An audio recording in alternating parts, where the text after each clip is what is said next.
What is up, guys? It's the Sound Alchemist, and I'm joined here with Gersh 1 and a lemon or a lime. That's a lime, right? Limon. This is a video series called For the Greater. It's a video series where we answer the questions left by you, the viewer. If you have a question for us, comment down below. Put a question in front of your question because we get those questions first. Sometimes. This question comes from Jacob App. How did pre-Age of Strife humanity interact with the Eldar? So the pre-Age of Strife humanity was called the Dark Age of Technology. And those guys really were more worried about establishing themselves or colonizing other planets than really interacting with Xeno races in a huge galactic like council type of way. Because you got to remember that during the Dark Age of Technology, we were explorers. We weren't strong enough to have a unified Imperium, basically. Yeah. There were multiple councils, and they probably interacted with Eldar the way that, I would say, no, not the Tau. But basically, it was just like, think of Native Americans and like the colonists. They kind of like talked, bartered, and gave them blankets with smallpox. Yeah. I heard that was a myth. But anyways. The important thing to note, though, is that the Eldar have always been super cocky and they've never really cared for the humans. So they see humans and they're like, okay, well, they're just like... They're primitive monkeys, you know. Let's not even talk to them. Yeah. Like, we're so far ahead of them technologically wise and, like, in terms of development that they wouldn't, you know, even care. Yeah. They probably see them colonizing as, like, flies just buzzing around. Yep. So the Eldar Empire, which was like at its highest point when the Dark Age of Technology was going on, they probably are like the Western, like Americans and like the Europeans, what they see like the tribes in the Amazon. Like, we know they exist, we know that it's important to like respect them, but they're not in our minds, I guess. That's how the Eldar treated the humans. Yeah, I could see that. And then they fell, and then after the fall, it was more like a kind of like negative, I guess, right? Because like they're both fighting for survival during the Age of Strife. Right. Good question, though. Next one. On the same kind of topic of Eldar and humanity, this one's by Crazy Snake 88. Can the Eldar and humans interbreed? Back in the day, they could. I forgot what they were called, but they were like super powerful psychers, and they were just like badass. Like, think of like Drago. What's the other guy's name? No, the guy from the Blood Angels. Mortarion. No, what's his name? Blood Angels? Yeah, Blood Angel like Dante. No. Typhus? No. He has to be a librarian, right? Yeah. I can't remember. There is in the Ultramarines Codex. Yeah, there you go. There's a guy, I don't know his name, but he was like a half Eldar guy who ended up becoming a librarian, a Space Marine librarian. Yeah, but anyway, like, they were on that tier. Like, they were like really powerful psychers, but that got like cut off. No more. Net neutrality. Next one comes from the Uzi guy. What would happen to a Primark when he enters the warp? Nothing. Just like anybody that enters the warp, you see people or like things attack you and stuff, but like your soul is your soul. Denga. Do Dark Eldar have the same low birth rate as Craft Worlders? Yeah. Eldar are Eldar regardless what path they decide to take. Right. So Banshees, Striking Scorpions, Harlequins, they're all in that same boat. They all interchange too. I think in Eldar, because I've been saying that I'm going to make a 40 facts video on the Eldar path for a while, and I will, but I think the whole point of that is that an Eldar is supposed to try to go through each path, right? I believe so. But I mean, they stay on these paths for like thousands of years. Oh, yeah, they're very old. Yeah. Next question comes from Breaky92. Can a Forge World / Tech Priest Skitarii be infected by a Gene Stealer cult? not just making the normal populace revolt, but having actual corrupted Skitarii fighting for them. GW, please give me ad mech for gene stealers with the Codex. Yeah, that can happen. Because, like, Skitarii are servitors, basically. They're controlled by the tech priest, so if a tech priest is part of a cult, or is, like, what are they called? Like the higher tier evolutions? Oh, gene stealers? Yeah. I would say triarchs, but I don't think that's what it is. Well, if you're a higher, if you're a higher tier gene stealer guy, triarch, then yeah, you can control your own Skitarii Legion. Because they're just automatons. Well, no, an automaton is a robot. Servitors? I don't know. Sub-Zero. Can you guys please do a video on squigs? I love those adorable creatures and would love a video. Yeah.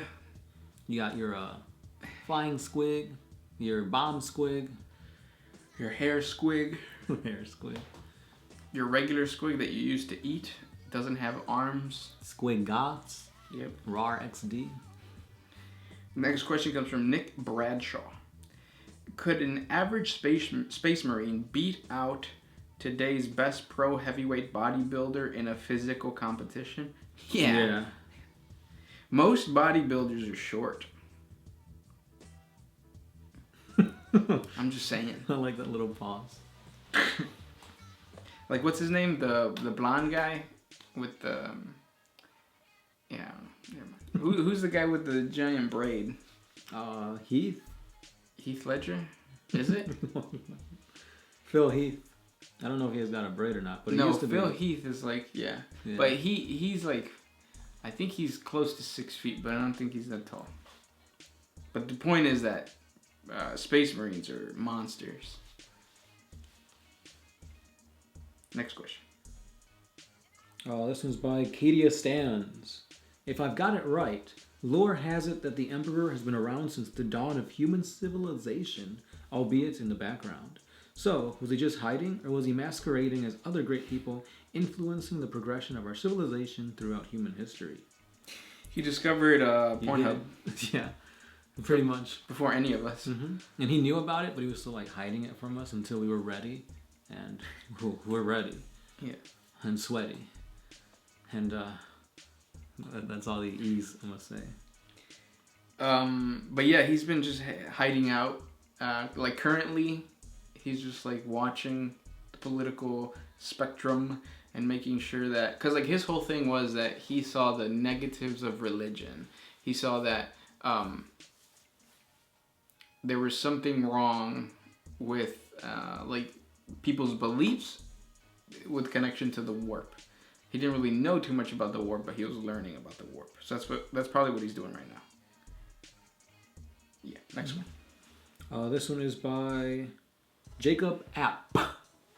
Wouldn't the Emperor also have been able to conquer the galaxy without the Primarks? Nah. I mean, maybe, but like... A lot of people would have had to die. Mm-hmm. You're basically throwing just like Imperial Guardsmen until the planet surrenders. All willy-nilly. Mm-hmm. Yeah. Like some underhanded, some like over the head. That's how he tosses them. Exactly. But I mean, with Primarchs, they're super soldiers that are really great at tactics. They're really powerful fighters on their own. And so they know what needs to happen during the tide of battle. So obviously they're going to, greatly improve the overall success rate of the Great Crusade. And they did. Mm-hmm. It was a way for the Emperor to be in multiple places at once. Pretty much, yeah. Next question comes from Gilil Duran. Who wins, a Khornet Berserker or a Plague Marine? It depends on who hits first. So the Plague Marine. What do you think? Khornet Berserker or Plague Marine? I heard you the first time, Gersh. Oh, sorry. Just playing. I wasn't. I'm gonna have to give it to Khorne, because I feel like even though the Plague Marine can take it, the Khorne will just keep on dishing it until he can't take it. True. Oh wait, we're talking about fighting, right? Yeah. Oh. Yeah. Same. Okay. Next question. This one's by Necro Amis. The Necrons have Necrons occasionally worked with Space Marines? Have they worked with any other factions?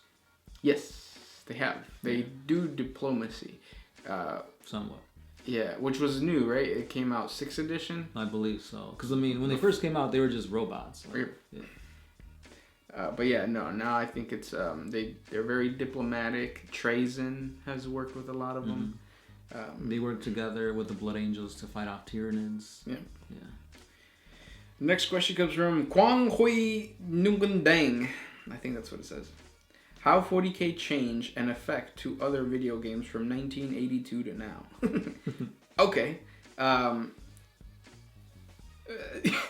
So I think back in the day, 40K was more fantasy driven in terms of like things didn't have to make scientific sense, whereas now they do. Yeah. There's a lot of explanation to how things work. So like one of the things that I really want an explanation to, at least a scientific one or even something that just says the warp, it's because of the warp, is what's the whole deal with perpetuals? Like they die and they come back to life, but like how? Like what's fueling them? Obviously the Emperor was a perpetual and Vulcan's a perpetual, but why isn't the rest of his children a perpetual? Like how do they get this ability? Why is it even there? If you chop a Primark in two, will the two halves become a Primark? That's a perpetual? Like, what's going on there? Yeah. And that's... But no, yeah, a lot of this is deeply rooted with scientific facts. STCs are a huge thing to kind of like back things up. Like, how does plasma weaponry work? Well, we need an STC with all the information on there. Well, yeah, and then that's what I think has happened to all of science fiction. Mm-hmm. Like, it's more like, oh, where's the root of it in actual life, real life technology? Whereas before, it was like Space Marines or humans in Eldar can get jiggy with it, and they can have a son and like all this kind of stuff. Whereas now you think like, well, no, they're two different species, and it gets complicated and stuff. Right. So it's different in that way, that it's more based on science nowadays, kinda. And you like you said, you see this a lot in sci-fi, but like the Marvel Cinematic Universe is a huge proponent for this. Like they talk about how through the use of science and stuff, like Stark got his powers. Doctor Strange even is like based in like magic, but like science-y magic. Mm-hmm. It's all based on like physics and like simple understanding. Yeah, and I think it's all because like we want to see that in reality. Mm-hmm. We want that to be more real to us. We'll relate to it more, dive deeper into it if it's something that we can understand instead of just saying, oh, it's magic or the warp can do this. Yep. Yeah. But those are the questions for today. If you guys have more questions for us, comment down below. Don't forget we have a Patreon. If you want to support us on there, jump on over to Patreon. And yeah, check us out on Facebook, on Instagram, on Twitter. Yeah.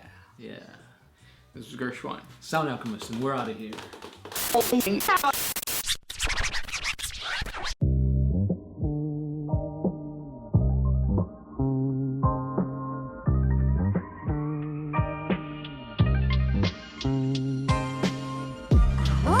used to put my freedom first in any situation.